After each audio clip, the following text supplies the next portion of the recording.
Tori Petry here in Allen Park ahead of week 2 of OTAs. We are coming to you live from our studio to break down a very interesting set of media availability that we had today here in Allen Park. We actually got to hear from all of the Lions assistant coaches, and in a little bit, Tim and Mike from DetroitLions.com will be here to break down everything that those coaches had to say with me here today. We got to hear from offensive coordinator Jim Bob Cooter, as well as defensive coordinator Paul Pasqualoni, and all of the Lions position coaches. We had about 20 minutes with each set of coaches, 20 minutes offense, 20 minutes defense. We got to talk to each one of them about their respective position groups and what to expect from their philosophies going forward. So we want to bring you guys to some highlights of those sessions today. So first off, let's take a look at what the offensive coaches had to say.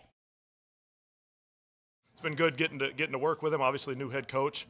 Things change a little bit here and there. Different plans of attack, different ideas, different practice plans, and it's been really productive. I think our guys are doing a good job getting better. Being able to return some players that have played some good football for us in the past, and being able to sort of keep that going, add another year onto that, add another year of comfort with each other.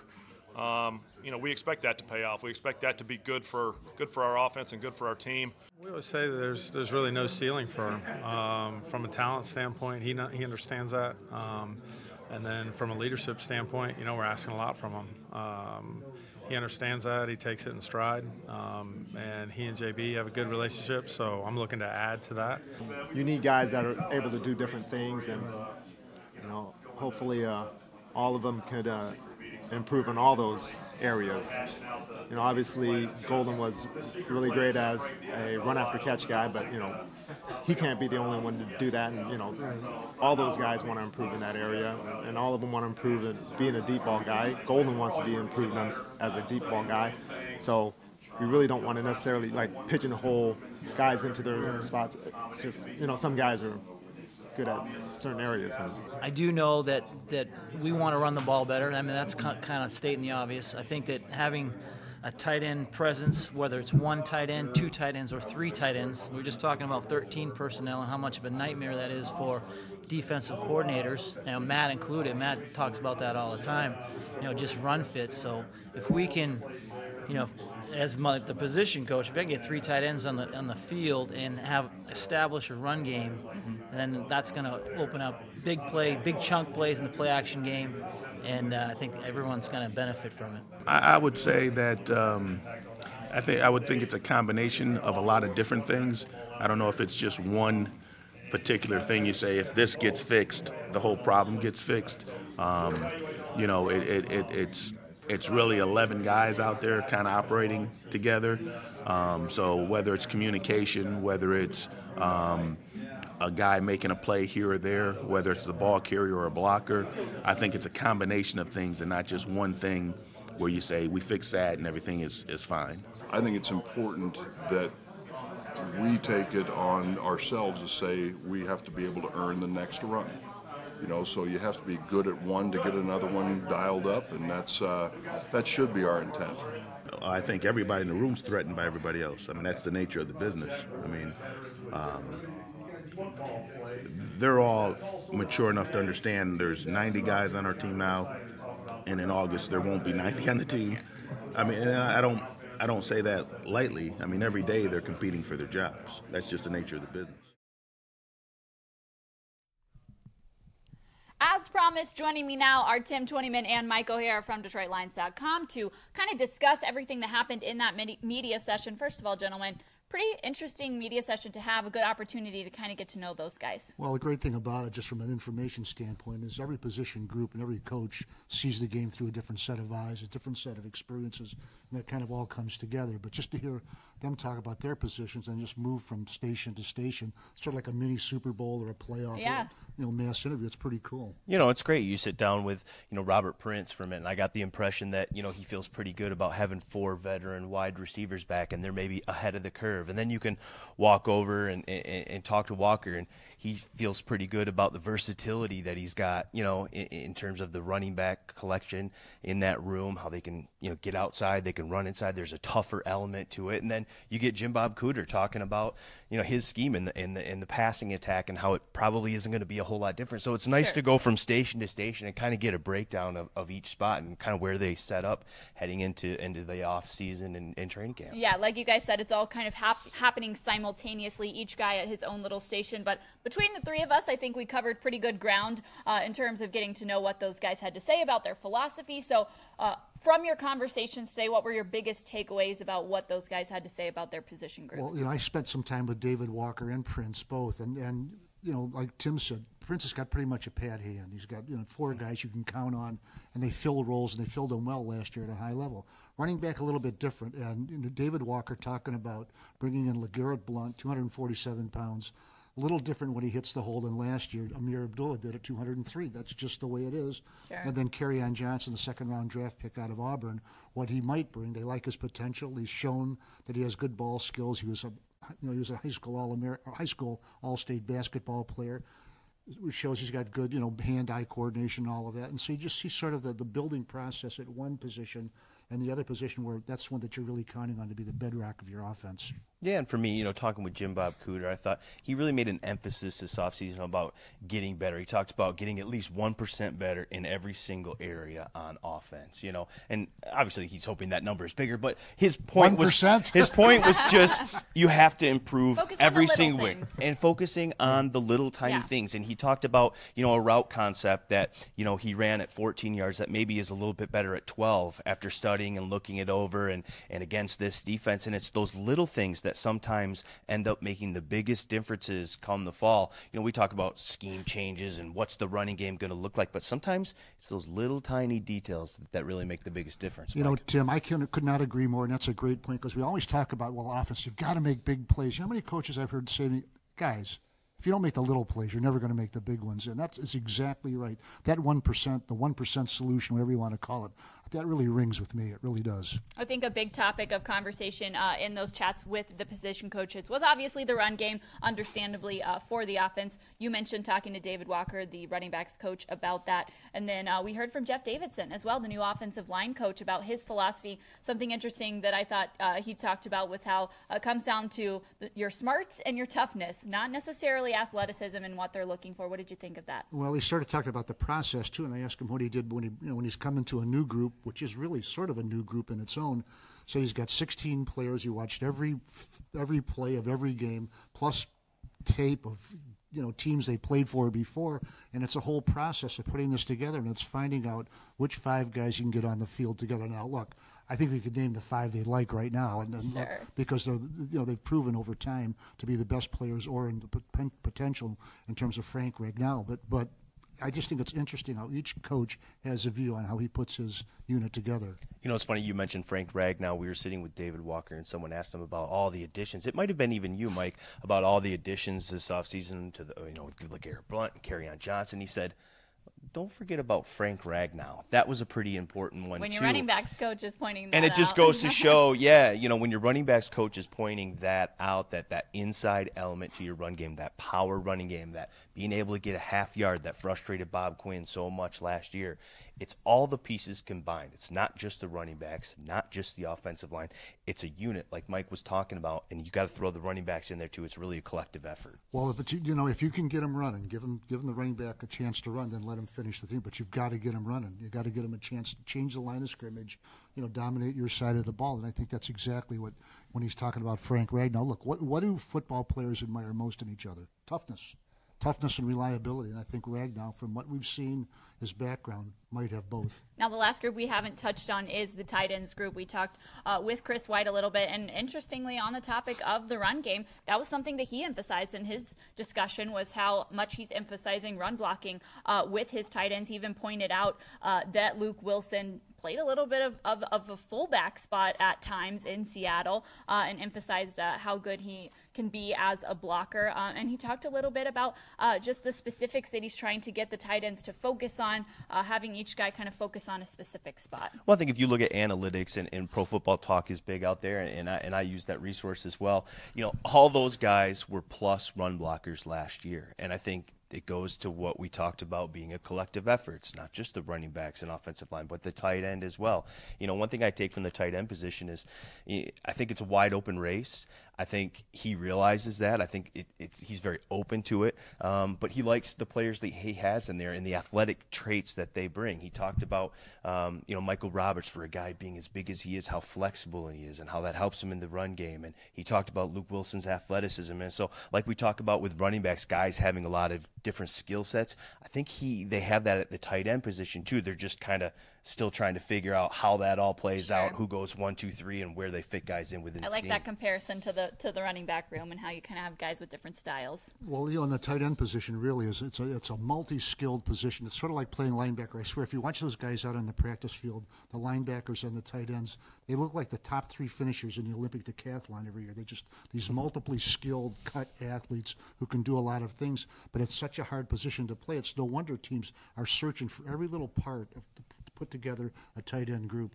Well, we heard from the offensive coaches. We've kind of broken that down, but we can't forget about the defense, especially because there are so many questions about what that will look like this year with Matt Patricia taking over as head coach and implementing his own defensive philosophy. And, of course, we heard from new defensive coordinator Paul Pasqualoni as well as all of his assistant position coaches. So we'll take you guys to the highlights from the defensive coaches. It's great to be here, and a lot of fun, to have the opportunity to work with the guys on the staff we have. We have outstanding coaches on this staff. Obviously, it's fun to be around the energy that Coach Patricia brings, and it's fun to be around the energy that the players here bring. There's a lot of good players here, and they're great to work with, and so it's been my pleasure to be here. Well, defensive philosophy is to be smart, to be tough, and that means to be able to perform at a very dependable, high level on a consistent basis. And, like you've heard 100 times, stop the run and, try to make the quarterback uncomfortable. You're not gonna, you're not gonna sack the guy. But there has to be, in a variety of ways, discomfort created for the guy playing the quarterback position, whether it's disguise or pressure, whatever it might be. You just can't let quarterbacks at this level, operate and be comfortable. Yeah, I just think that's the biggest difference. It's a veteran group. It's a highly intelligent group. And I think it's made the competition tighter. Even our last edition, Trevor Bates, his familiarity with the system. Is that the guy you just claimed a week ago? Yes, sir. Yeah. So that helps us really just tighten that room up. We have a lot of guys with experience in the system, and we have guys with NFL experience. Yeah, I think everybody that's in our room right now is versatile. I think it's a veteran group all of a sudden, which is great. It's an intelligent group, and I think we have good leadership, and we have a lot of guys that embrace preparation, that embrace the change. So I think from that standpoint, what happened last year is in the past, and we're just trying to learn the new system and help each other and kind of lean on each other through this installation process. I just think we just continue working to get better every day. I mean, going out working every day to get better, I think that's the thing that we're really focusing on. We're not looking at who's doing this, who's doing that. I think we're just working together as a group and just trying to be the best that we can be. I think that defensive backs as a whole have a swag like no other, and I think you can't. I think you can't play if you don't have that swag, because remember, if they throw 10 passes and you knock down 9 of them, if there's a touchdown, you're a GOAT. And I'm not talking about greatest of all time GOAT either, So you got to be able to bounce back and say that, you know, that was a lucky catch or that was a lucky whatever, and be able to play at a high level. And then, so I think that's why most defensive backs' personalities, a little swaggy, you know. I think we're getting the maximum effort out of those guys. And I'm excited about getting a chance to coach them during the season, because it's gonna be fun.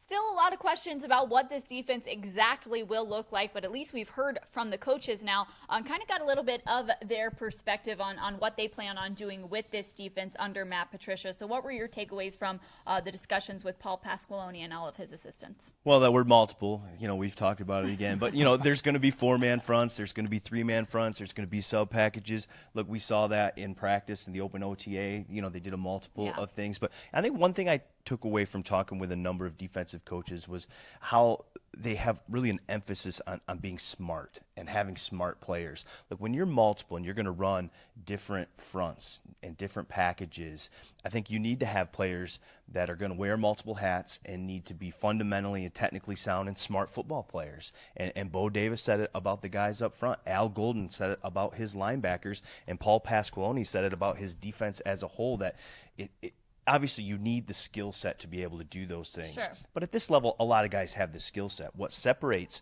good defenses and the ones that are allowed to do this, play this kind of scheme, is that they have a lot of smart guys that also, you know, have the right skill sets. And so that's kind of one interesting thing I took, that all three guys mentioned smarts and kind of football IQ as being important to run this defense. Yeah, and you know, I remember what Bob Quinn said when he was talking after the draft about they're going to be different on defensively this year. They're not just going to be up the field. They're going to be gap control and control the gaps. Remember the Thanksgiving Day game where the Lions got back into the game sort of with a touchdown late in the second quarter? Minnesota Vikings come out and run the ball 4 straight times for 75 yards, touchdown. I don't think anybody touched anybody, and that I don't think you'll see. Well, look, you're going to give up plays, but I don't think you're going to see teams just run through them in key situations. The Bengals did it late in the season, just a crusher. And you talk about smarts, football smarts. You have instincts are one thing, but you've got to play smart football too. Sure. I spent some time talking with Brian Stewart, the new defensive backs coach. I asked him just a question about Quandre Diggs and him switching from the slot position to the safety position midway through the season last year, and his answer was that he needs position versatility from all of those DBs, and he sees it in that group, and that's kind of what he likes about that group. And I would think that the answer is kind of the same from a lot of those different coaches on the defensive side of the ball, because of that word multiple, where we're going to see a lot of different looks. Well, you know, this is sort of similar when we talked about the offensive side of the football and the other segment of this. But the secondary really is, I wouldn't know if it's a pad hand or not, but those are a lot of good players, and there are a lot of guys to choose from. And Diggs is one of them. He can play corner, he can play outside, he can play safety. He's just a guy who knows how to play football. And Glover Quinn's the same way, a guy who started his career as a cornerback, slot corner, moved to safeties, played both safety spots. There's a lot of guys. Sheed is a guy like that, too. They've got a lot of collection of guys back there that can do multiple things. And, you know, I think one other thing that maybe sitting in on Paul Pasqualoni and him talking about his defensive philosophy, I thought, obviously stopping the run was number one. That's every defensive coach's, number one thing. But he really put an emphasis, too, on getting to the quarterback. And he made a good point, too. It's not so much sacking the quarterback, because you can't sack the quarterback every single time.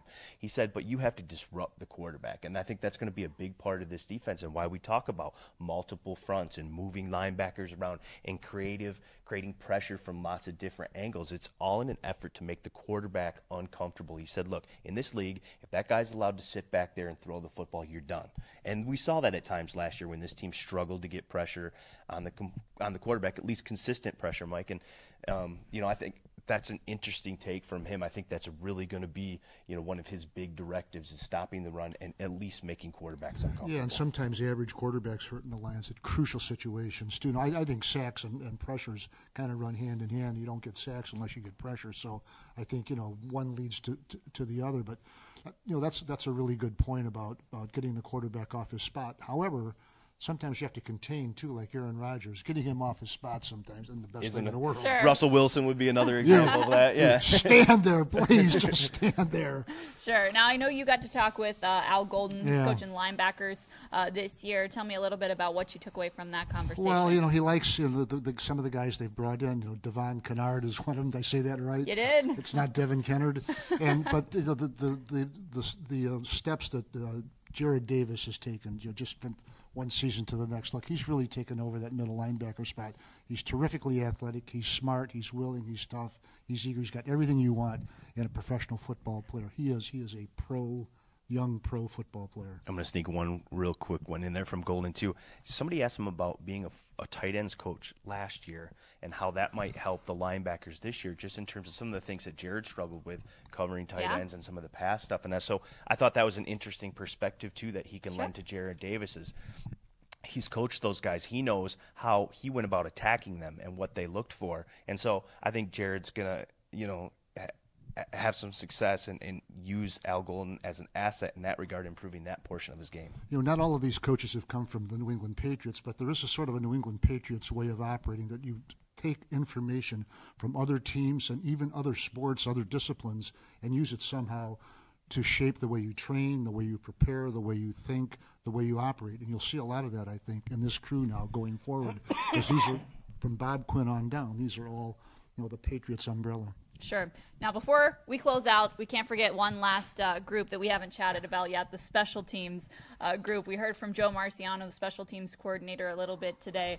What'd you take away from that conversation with him? Well, he's got a future as a nightclub comic. He's really good. But, one thing people asked about, and for good reason, was Sam Martin, because, he missed, the first 7 or 8 games last year with a foot injury. And when he came back, he was not Sam Martin. He was just some guy wearing Sam Martin's uniform. And he said, look, and that's what Joe talked about. He says, look, he's booting at 5-0, which is the hang time, 5 seconds, and he had a little colorful tail to it. I'll leave it at that.